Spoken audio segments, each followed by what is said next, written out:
Humor, haunts, and homicide.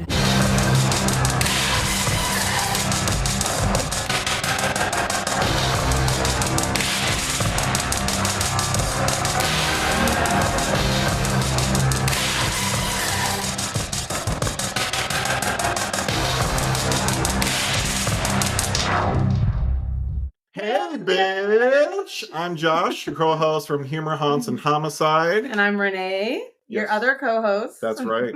Today is our first Guestisode, Season 1, Episode 1. I'm very excited. Trying it out on our new platform, Riverside FM. And we have our guest here, Chris. And Chris is a podcast owner and host as well.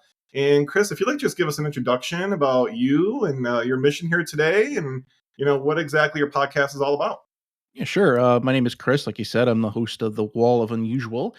My podcasts focus on the strange and weird, such as paranormal, true crime, and I just here today to talk about some creepy stuff and things that are strange and out there.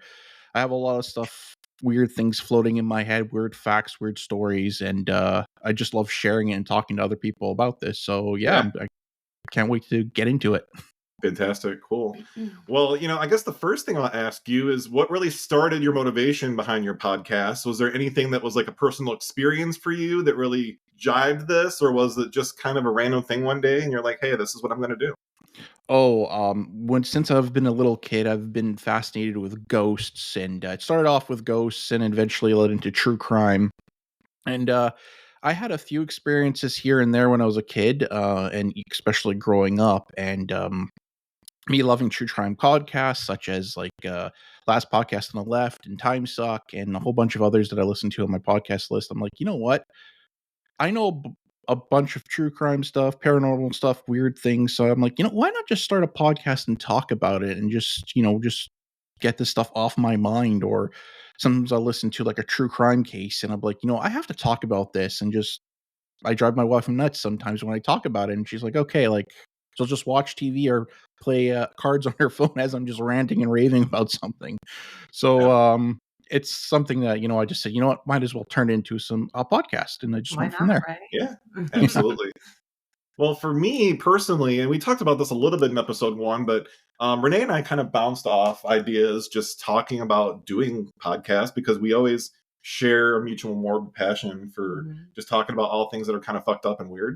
And most things that people would look at us and go, wow, what the hell? Oh, people think I'm crazy. I mean, I am, but yeah, absolutely. And I am too, but I take pride in that. And weird is the new in, so why not? But I actually stayed at the Marshall House. I don't know if you've ever been there in Savannah. I actually listened to your guys' first episode, and I never heard of the Marshall House. It's something that it might be on my bucket list to visit. I told my wife I want to stay at the Lizzie Borden Inn in the Axe Murder House. Yes, I want to do that so bad. It is my goal, and my other goal is to meet Robert the Doll, which is an episode I've been meaning. I've been meaning to do, but creepy things keep happening anytime I try to do that episode. But I eventually get to it, and I tell my wife these things, and she's like, yeah, no, you're not doing that. I want to do it. So yeah. Now, for the Marshall House, I will say, if you plan on going, Savannah, the entire city is haunted. So anywhere you go, you're pretty much going to get that activity. But the Marshall House, I definitely experienced hauntings. So I know if you're an enthusiast like that you're pretty much guaranteed to see or hear something. So no, nice. Yeah, I'm going to do that. I wasn't there. I wasn't on that trip, but I want to do that. We're actually going back in April. My parents are coming into town from Michigan, and I'm going to take them. My dad's a new enthusiast himself with my stepmom, and we're going to go through St. Augustine, which is also kind of haunted, and we're going to go through Savannah and go right up to Charleston, and then we're going to stay down there and hang out, and then go back through Savannah and go to places that I missed the first time and just get all the hauntings back in. So no, that's cool. Yeah. Actually, it's tradition that me and my wife do a ghost walk every Halloween, and where I am in Canada, there is a place called Black Creek Pioneer Village where it's a historical site. You can go and they show you like what it was like to live in the pioneer days, and they have a lot of houses they brought from different places, and a lot of them are severely haunted. And during the ghost walks, they tell you Is it okay if I just jump into one ghost story that I had? Yeah, please. Yeah, absolutely. So during this ghost walk, they bring you different properties. Now, the one property I had an experience with, but I didn't tell any of the other people that were we went with, and until later, my wife called me an asshole for it. Um, it was a house where the priest would stay in. Now, there was a church, and there was the house where the priest would stay in, and the guide said that the priest was a very strict religious man. There was a story that a parishioner fell asleep during a service. He grabbed his Bible, smacked him across the face with it, and said, "If you are not going to hear the word of God, you're certainly going to feel it." So a lot of strange things have happened in the Wow. house. So we're inside the house, and she's talking about this really awful experience that happened with another group. And I just so happen to look to the room on the left, and I see a man standing there, the silhouette of a man with a brimmed hat, and he's just looking in. I didn't say anything. I'm like, okay. And first thing I said was, okay, let me try to debunk this after she's done talking. I'm not going to tell anybody in the group in case there's some bias going on. Like their mind will trick saying, oh, I saw that too. So after the story was done, I quickly grabbed my flashlight, looked around. There was nothing that could silhouette a shape of a man, nothing at all. And that freaked me out, and I kept it to myself until maybe a few days later we're talking about it, and I told the group we were with, I said, yeah, I actually saw a ghost in this house, and this is what he looked like, and it was a kind of creepy experience. So if you guys are ever in Canada, I suggest, especially in Toronto, go to this. It's a very good ghost walk, and again, like you said, like when you went to Savannah and all that, you'll experience something, whether it be my wife actually got pulled on her shirt and she thought I was screwing with her. And I'm like, No no, shit. I didn't. I'm already kind of getting chills thinking about that. Yeah. All of a sudden you're sitting there like, oh man. Yeah. So that's like one experience I've had, like yourself with the hair, like that you just said. Like it's just something that, when that happened to me, it's like, okay, that's interesting. I want to go see what the heck's that about. Now, I don't know if it was the priest himself. They say there's another evil entity within that home. And I don't know if it was that either. But yeah, that's just one of many experiences I've had with the realm of the ooky spooky and strange and weird. Yeah. Well, something I didn't mention on the podcast, I don't think yet, is we're actually in a room that I do believe is haunted. Oh, really? And that's why I wanted to record in here as well. Yeah, we've had some serious weird shit happen. Very much. And I've witnessed it too. I don't even live here. Yeah. And we actually used to make this our guest room. We turned it since into a studio just because we started doing recordings and such. But there was a bed right here where we were, and then there was two nightstands, I guess you'd say, right? Yeah. And I was coming into the room just because we were also using it as like a Christmas tree in our window, and we had a TV over here for our dad when he would come and stay in town. And we never came in here, so we had no reason to mess with anything. And Dylan doesn't mess with me. He's not like a prankster, who's my husband, by the way. Okay. But these doors to the nightstand would just be open all the time. Oh. And I'm like, why are you doing this? He's like, Josh, I'm not doing it. And I'm like, at this point, getting pissed because I think he's really messing with me.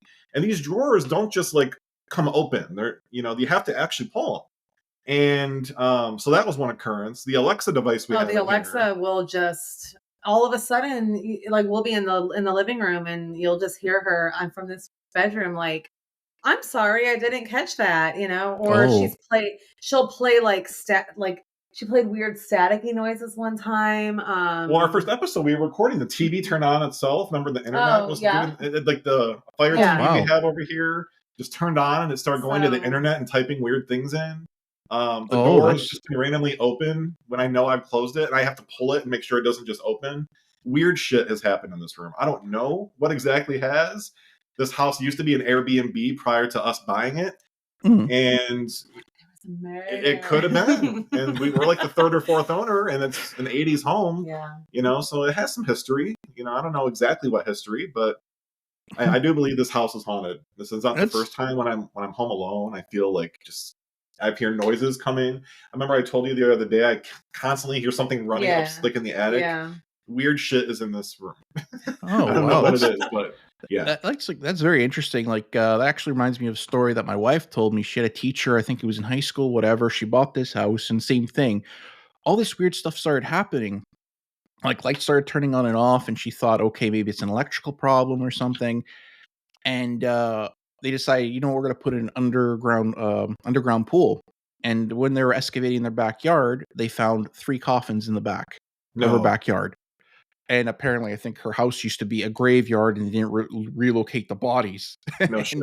And I think that person sold the house right away and moved out. I'm like, holy, like that is like some really like next level stuff where it's like me, I would stay there and be like, yeah, I'm living with this. But that's just me. Yeah. But yeah. That's crazy. Oh Yeah, my it God. is.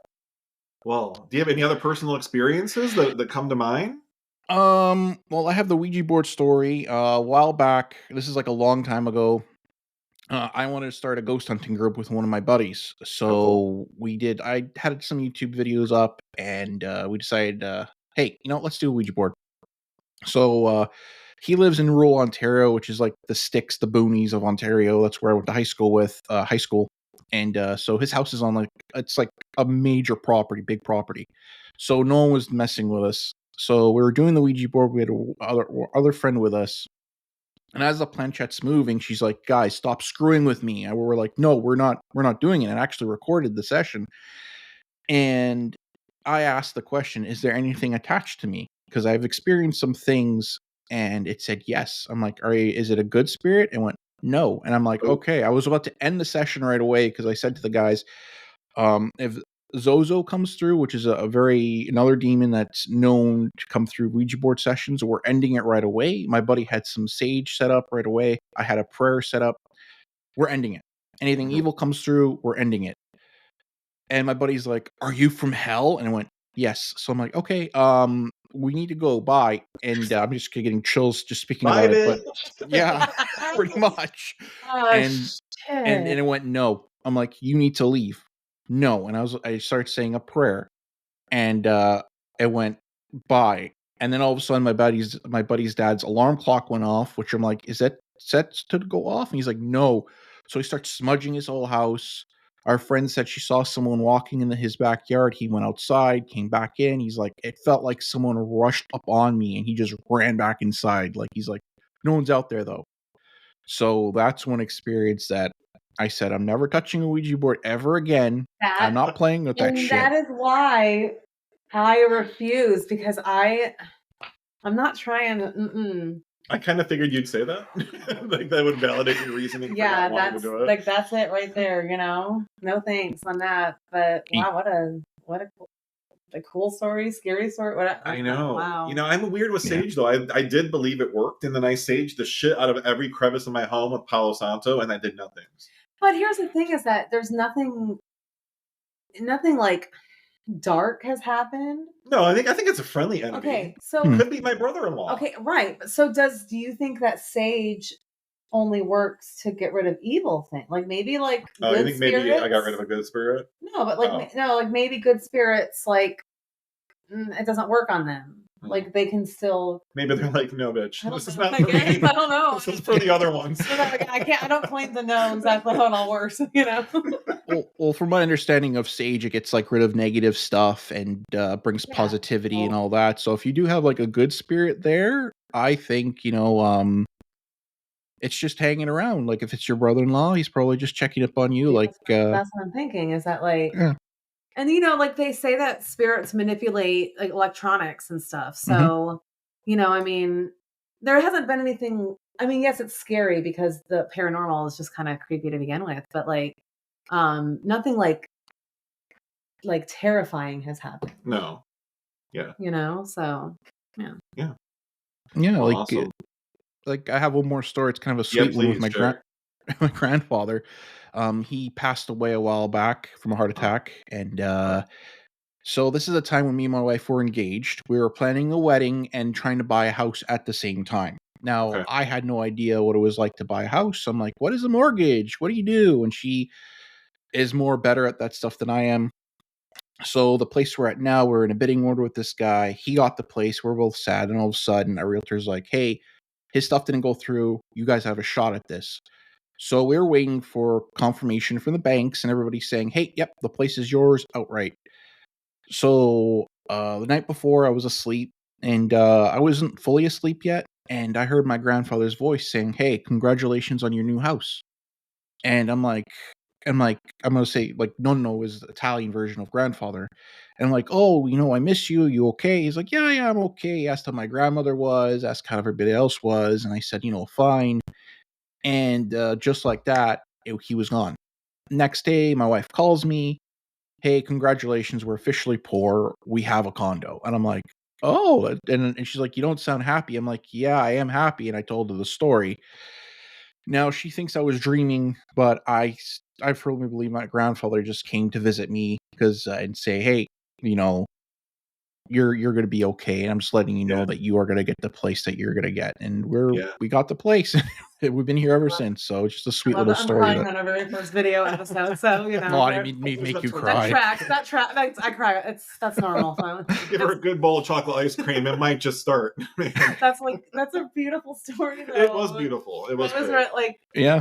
God, I do wish, I've actually tried and hoped that I've seen people in my dreams, but I've just never had the ability to kind of see that or have that experience. Have you, Renee? I don't know. I mean, I do dream, but I don't really know that. Not like that. That's I don't know. I'm like speechless. I don't know. Do you think it's maybe linked to some clairvoyance or some kind of? Do you believe in that realm?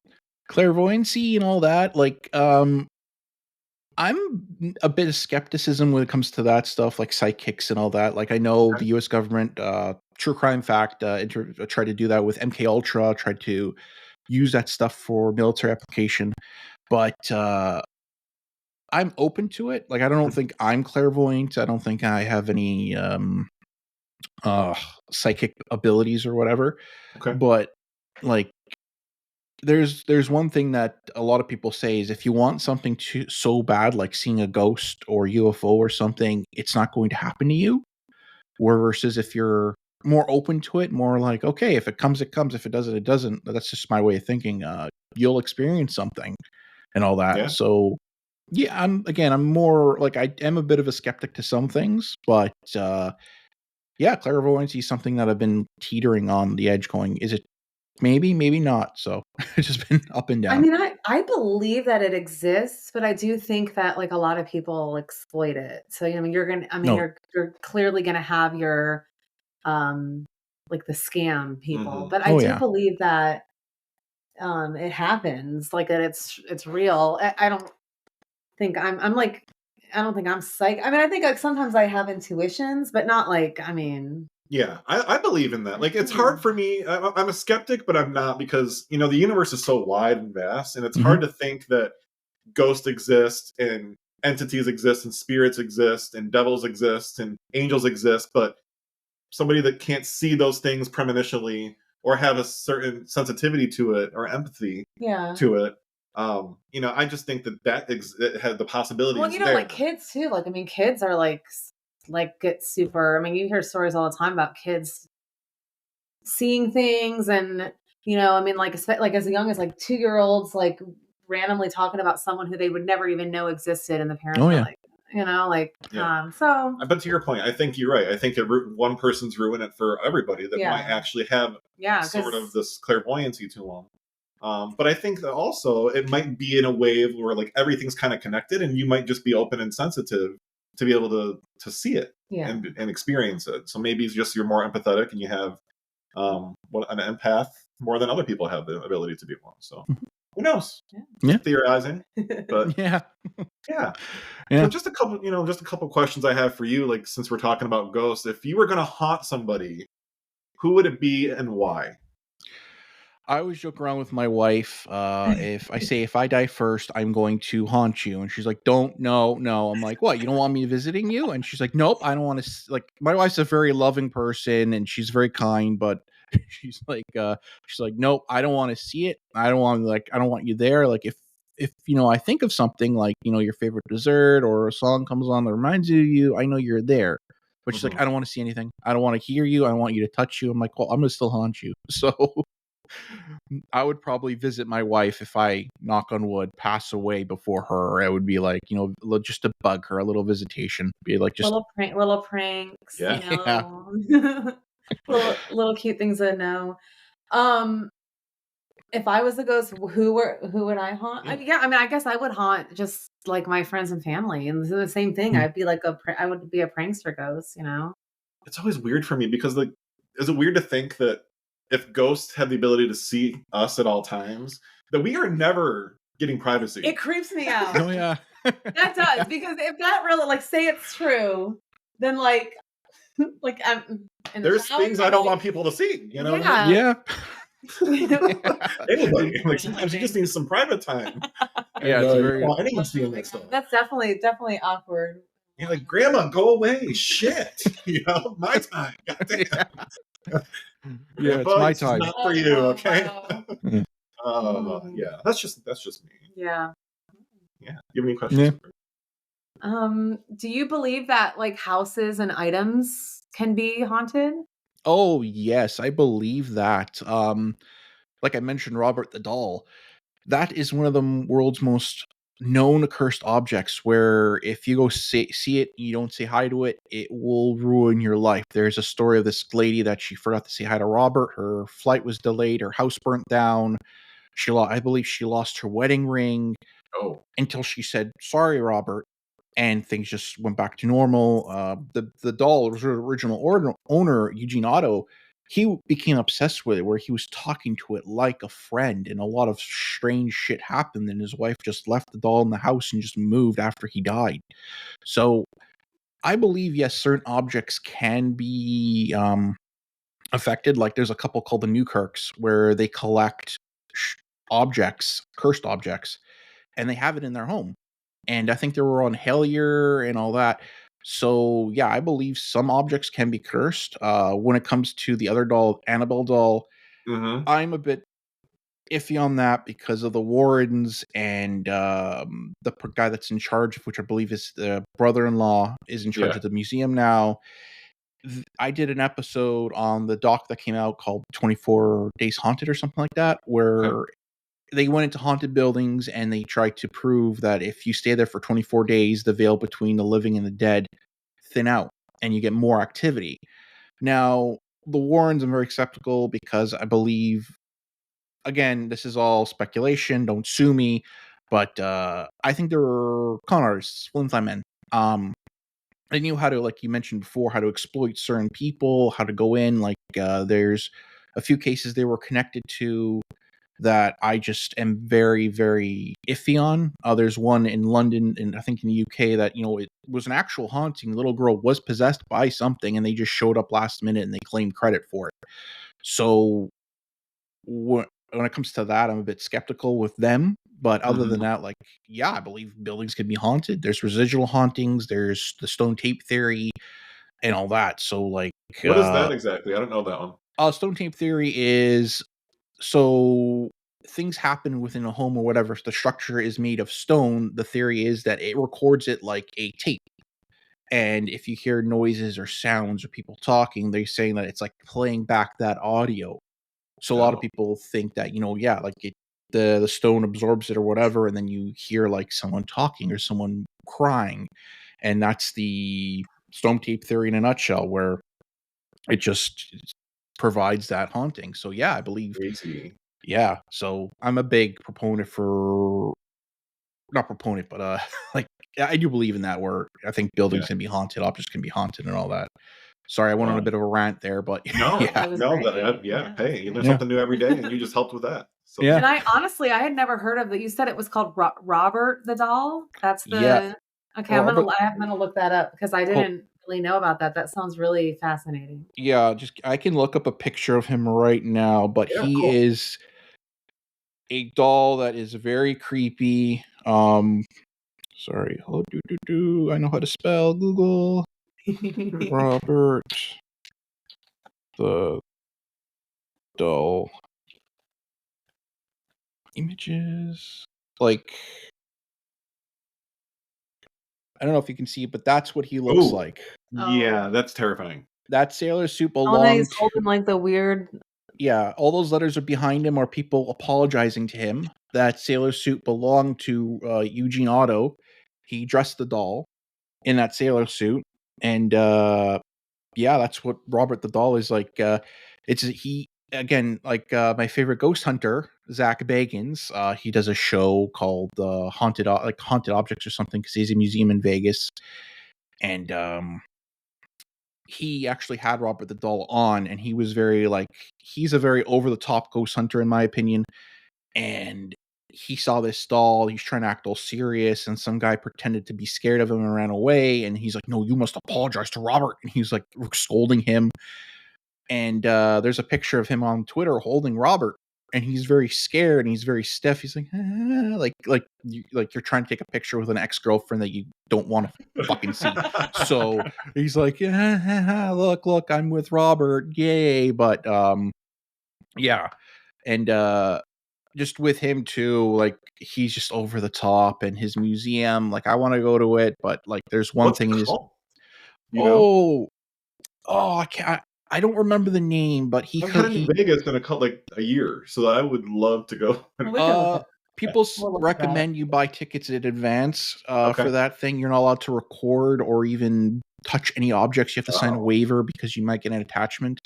Okay. But there's one like he has Let's a few.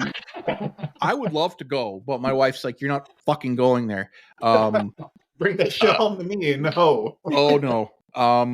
Like he has a true crime exhibit within the museum, and there's one thing pot that belonged to Ed Kemper. He was a serial killer who lived, and he killed 2 people, but he dug up bodies and made a skin suit out of it, because he was a man that said, I feel like I'm a man trapped, a woman trapped in a man's body.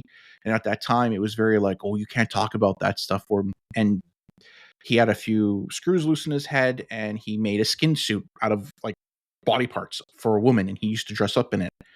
So there is a pot that belonged to him in the museum, and Zach Bagans always says on the tours and all that, oh yeah, he was a cannibal, he did all these sadistic shit and all that, but yeah, he was a troubled individual and he murdered, which isn't right, but he wasn't a cannibal. And that's the thing that he tries to, like, on one of his ghost specials, he brought in a witch from the UK, and she did some ritual, and one guy's like, oh yeah, I saw some guy in my dreams ripping skin off me, and that must have been Ed Kemper. But Ed Kemper was a very troubled individual. He stayed in a psych ward for most of his life. He was.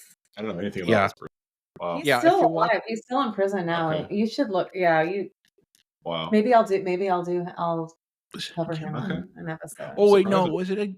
Sorry, it wasn't Ed Kemper. Was it Ed Gein? Oh, you're thinking of Ed Gein. Ed Gein. Ed Gein. Okay, yeah, sorry. Yes, Ed Gein. That's right. Ed Kemper's fucked up too. So yeah, he was the co-ed butcher, which I did an episode on my podcast Ed Gein, about him was too. the one. Yes, he was because he was actually, I believe, parts of him were inspired like Texas Chainsaw Massacre. Oh, like yeah. the whole the suit, the whole skin suit type thing, and like Leatherface, yeah.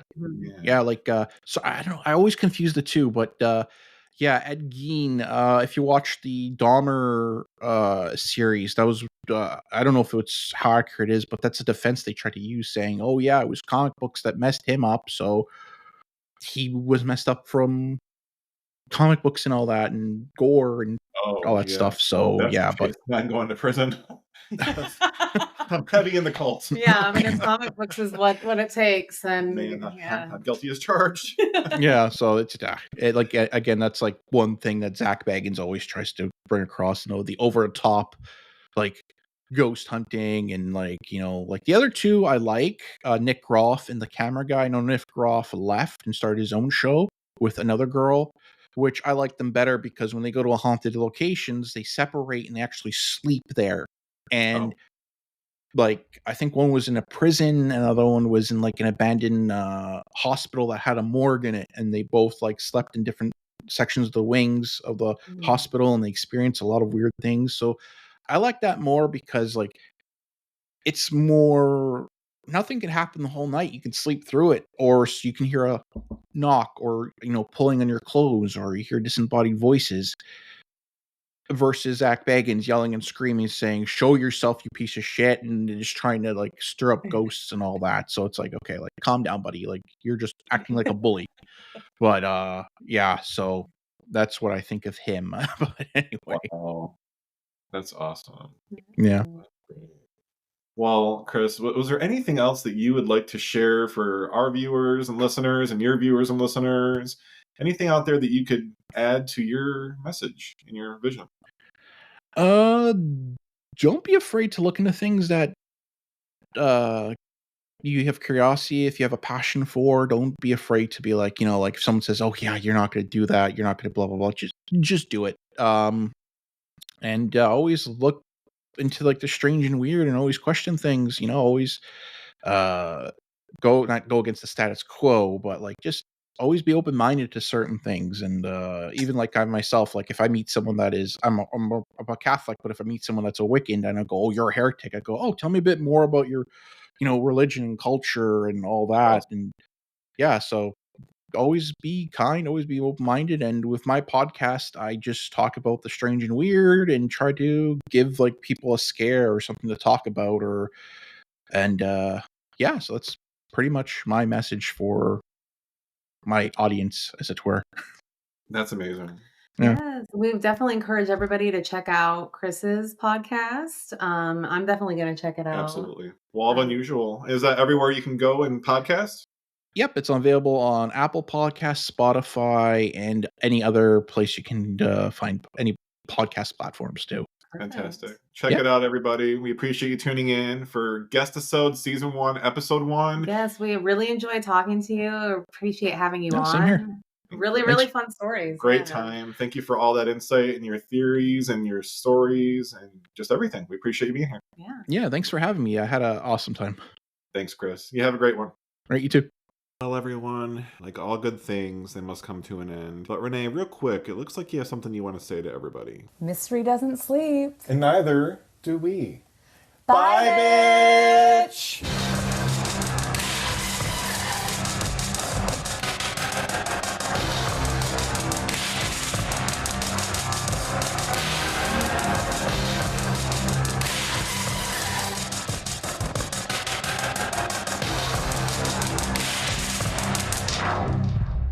Humor, haunts, and homicide.